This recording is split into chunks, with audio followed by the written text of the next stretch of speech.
Andito na mga tiyay, oh. Inumpisahan na nating lagyan ng boiled na tubig itong ating cup noodles para breakfast na natin yan mga tiyay. Pero kanina kumain naman ako ng 2 pirasong bread. Nilagyan ko ng cheese at isang mug ng coffee. Pero nakasanayan ko talaga na kahit na kakain pa ako ng mga ganun, kakain pa rin ako ng regular na breakfast. Sa gabi, hindi lahat na dinner ay kakain ako, pero mayroon talagang time na mas madami akong time na kakain ng dinner. Minsan lang na hindi mga tiyang, depende yan sa ko. Sa kondisyon kung gutom o hindi mga tiyayeng. So basta ako ready na. Ito lang ako, nagtanggal ako ng ito, pangsapaw natin. Pero mamaya suotin ko yan mga tiyay kasi alam nyo naman basta tiyayeng na, madali lang tayo panuhutan sa Tagalog ng kabagin. Basta mga ganun mga tiyay, sa sakit ng grabe yung tiyan natin at mag-LBM na tayo, yun ang mga bagay na iniiwasan ko mga tiyayeng kasi yan ang palagi kong ma-experience sa buong buhay ko na. Ganun. Kaya kahit na gustuhin ko man ang hangin na makalapat sa ating mga balat para magiging tayo, yung presko tayo or malabigan tayo, pero hindi na gusto ang katawan natin ng mga ganun. So, nung unang panahon sa kabataan pa natin, ganyan. Pero ngayon na tiyayeng na tayo, hindi na mga tiyayeng. Iwas-iwas na tayo sa sobrang lamig. Kaya yung yung coming ko na biyahe patungong Canada, pinaghandaan ko na talaga yun mga tiyayeng na yung katawan ko or dito banda sa sa lower back ko mga tiyayeng, kailangan talaga yan matakpan ng maigi para hindi yan mag welcome ng mga hangin. Kasi mahirap na mga tiyayeng, ilang oras tayo sa biyahe. And then pagkatapos magkaganyan tayo na, wala na. Mag-iisa pa naman tayo. So, yan mga tiyay, mag-updatean tayo mamaya dahil daming oras sa ating mga palakad sa ating biyahe. So, dami din tayong magawang video pag-update sa inyo mga tiyayeng. So, ngayon ay i-check ko muna ito kung pwede na itong kainin para mayroon na tayong panangga sa pasma.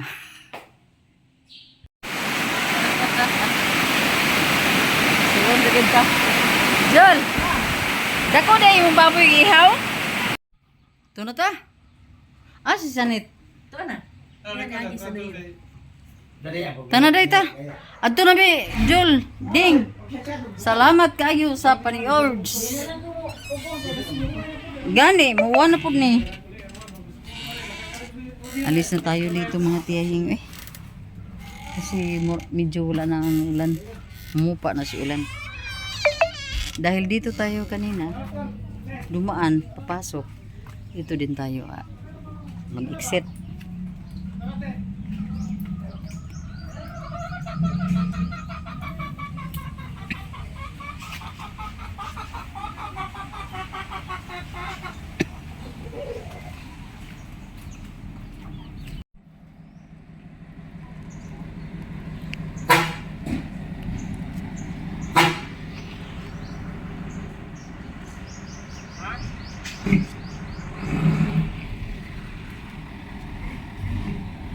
Sulod na.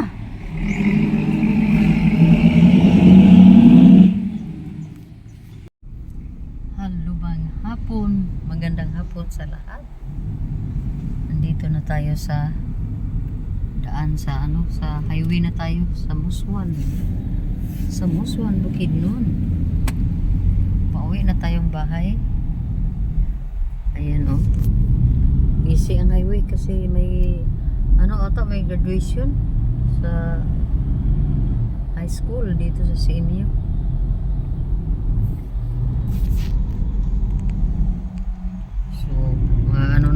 kasamahan namin tulog. Siya ka. Sa likod na po. Tulog yapon. Lahat ay tulog. Dalawang bata ay tulog.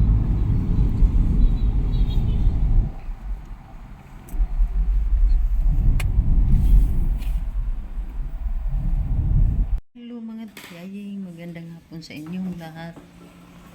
Andito na tayo sa bahay. Tinimplahan na tayo ni Ziki ng milk, oh. Nagpatimpla na tayo. Hindi makita. Mayroon tayong milk dito. Ito. Nagpatimpla ako ng milk kasi hindi na ako kakain mamaya mga tiyaying. Ito na. Ito na ang ating hapunan. So, dahil sobrang busog natin doon sa fiesta, ngayon, anuhan lang natin yung ating mga mag-diet. Mag-diet tayo mga tiyay. Mag-diet kasi busog kaniha mga tiyay. Kanina. Nako. Dito tayo sa labas, oh. Kasi isip-isip tayo kung ano pang mga bagay-bagay na ating gawin. Dito tayo, ibang background ito ha. Ibang background ito mga tiyay. Bakit masakit yung kamay ko? So, doon kami mga tiyay sa Dagkagan Bukidnon kanina at nagawa na natin yung mga kautusan din kasi minamadali na natin yung mga ibang bagay-bagay na mintras andito pa tayo sa Pinas, maano natin ba, ma-supervise natin ng tunti lang yung mga bagay-bagay na na medyo malayo-layo din sa atin mga tiyay. So yung farm natin doon sa Dangkagan, pinapamanage na lang natin yan ng mga kapatid natin doon. At dahil mga tiyaying kailangan na makita din natin yung mga dapat nating gagawin mga tiyay. Makita natin yung mga pag-umpisa ng ating farm kasi matagal-tagal na din kami na hindi nag-cultivate ng ating pananim doon mga tiyaying. Ang nandoon lang ay tubuhan lang yung mga tiyay. So ang ginawa namin, naghatid lang ako doon naghatid ng mga tiyay ng bayad ng yung yung ng patdan yan sa Bisaya, hindi ko alam sa Tagalog mga tiyay. Basta yung pang tanim doon sa mga area na medyo kailangan natin taniman yung mga spaces mga space na napatay yung tubo. So lagyan ng halili, lagyan ng bagong similya or bagong tanim para hindi masyado hindi masyado ano bang tawag niyan mga tiyay? Kanang bitaw hilang sa Ilonggo laka. Hindi laka masyado mga tiyay.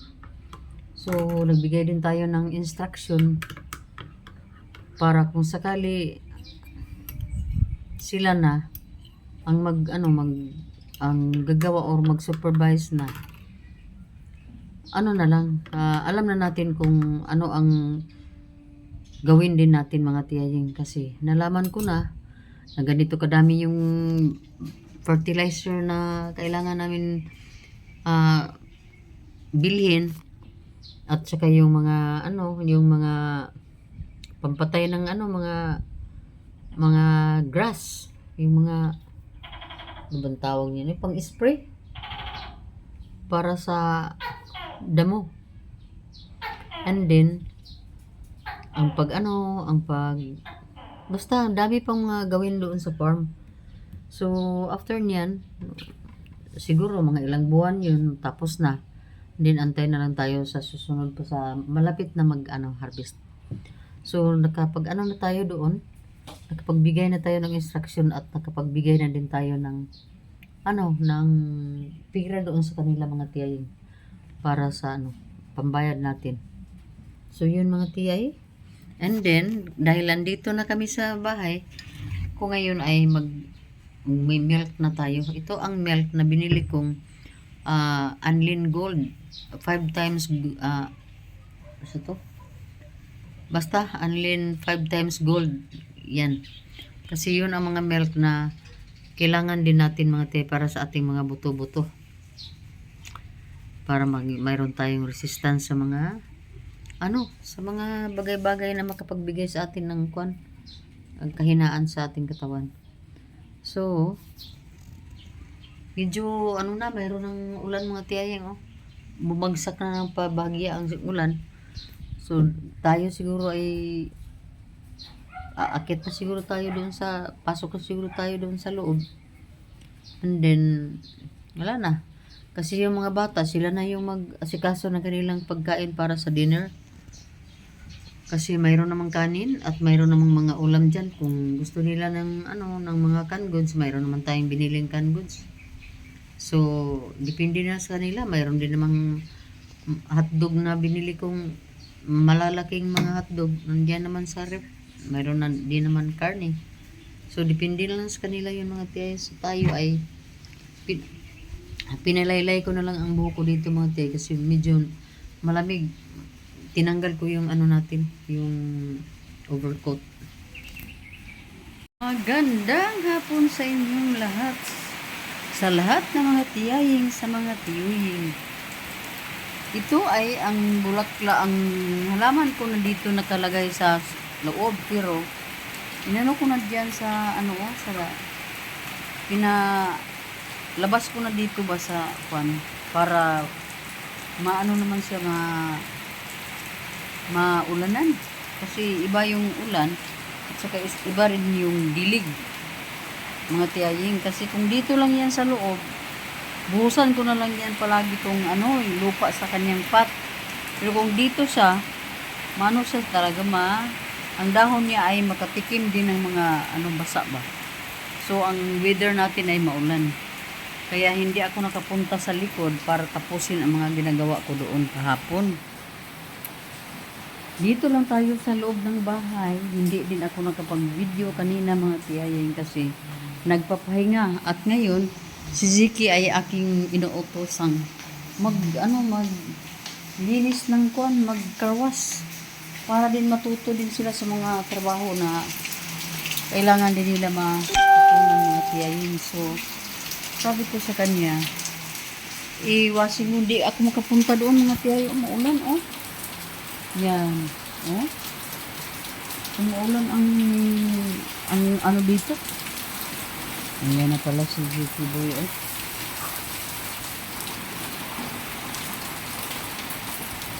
Nandoon pala siya.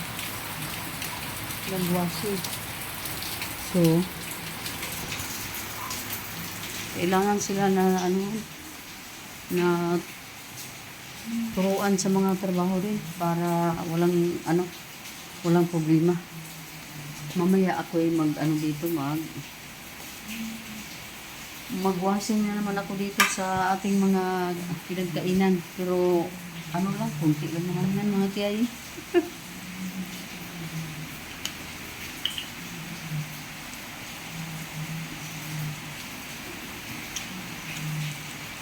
So dito lang tayo sa loob ng bahay.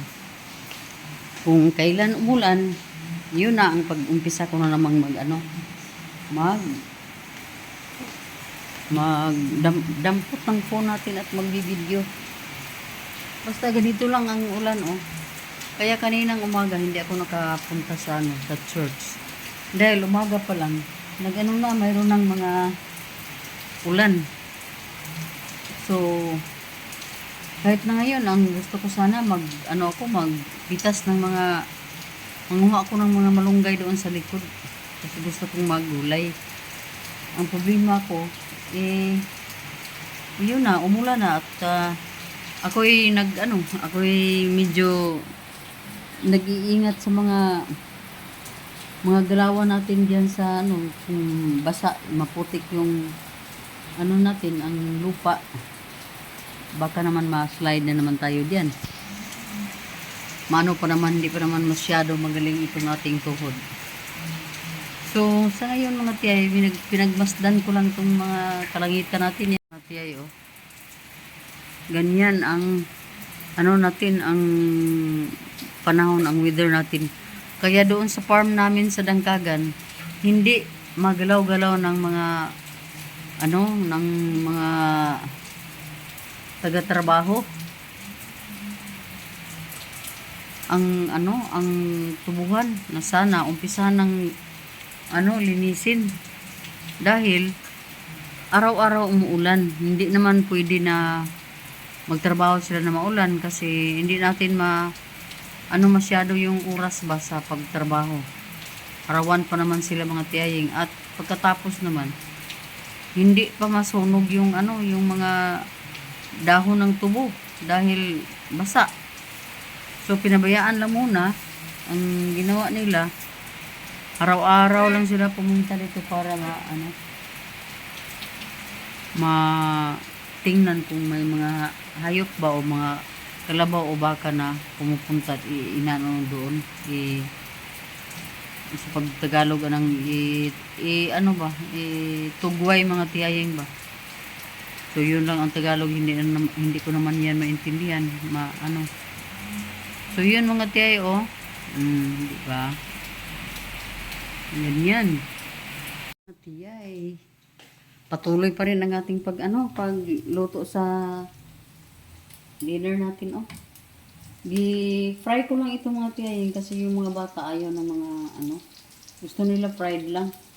Pork ito at inano ko na lang siya. Yung patigasin lang natin yan. So, ganyan. Kasi ganyan din ang gusto ng mga kabataan dito. Yung dalawang boys ko mga tiyayin. So, ako ay hindi pa nakaakyat sa itaas dahil mag-ano na lang muna siguro ako mag-dinner. Kahit na gabi, nag-update pa rin ako sa inyo dahil kanina, nagpahinga lang tayo. Nagpahinga lang tayo dito doon sa kwarto. At nakatulog ako mga tiyaying. Ito, oh. Alam niyo ba kung ano ito? Furikake. Japan. Bawat kain ko mga tiyay. Naglagay talaga ako dito. Mayroon siyang seaweeds at saka yung seeds. Itlog ata to. Itlog basta. Furikake at atong furikake. So, yan ang mga bagay-bagay na pag mayroong bagahe, mayroon talagang ganyan kasi favorite ni Rimrim. So, itong mga coffee ko, 3 klaseng coffee, mga tiyaying, dalhin ko na to sa pag-alis ko sa Canada kasi may parating pa rin na mga coffee ko, mga coffee stick na, ano ba itong pangalan ng coffee stick? Coffee ko ata to, pero coffee stick nga gaya din dito mga tiyaying ba. Ayan, oh. Ito ay green blindy stick ng Japan. Ito, oh. Mayroon ding kung sa parang black coffee. The City Sky is it but either blindy stick pa rin ito pero black coffee.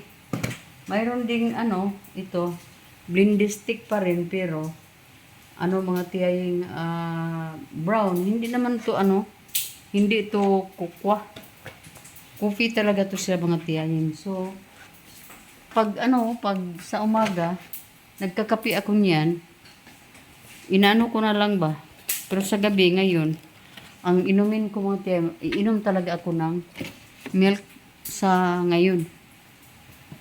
Ang iinuman kong milk ay yung Anlin 5 times gold. Yun ang mga tiyay. So, balikan muna natin itong ating mga ginagawa dito mga tiyaying. Pa-crispy natin ng kunti ito kasi mahilig sa mga crispy-crispy itong mga boys. So, sadyang pinakrispy ko na lang ito para sila. Maganahan silang kumain mga tiyaying ba. Hindi ko ito nilagyan ng madaming oil. Tamtaman lang ang oil kasi mayroon namang taba dito na ano, mayroon taba. Ito oh. Taba ito oh. So, yan pa, anuhan pa natin ng ilang mga ano na lang siguro. Mga 3 minutes na lang siguro. Tapos, hanguin na natin. Hanguin ba ang tawag niyan? So, yun mga tiyay oh. Basta, matapos na tayo dyan. And then, dito ako sa sala mga tiyay. Sinara ko na yung mga kwan kasi may mga pumapasok na ano ba, yung may mga pakpak. Ano bang tawag yan? Sa amin, sa Cebuano, daging. Pero hindi ko alam sa Tagalog kung anong tawag yan. Basta may mga pakpak na mahahaba ang mga pakpak. Para silang mga ants pero malaki ba? Malaki-laki sa ants. So, yun mga tiyaying. Mag-ano na ako sa mga kabataan ko, tatawagin ko na sila.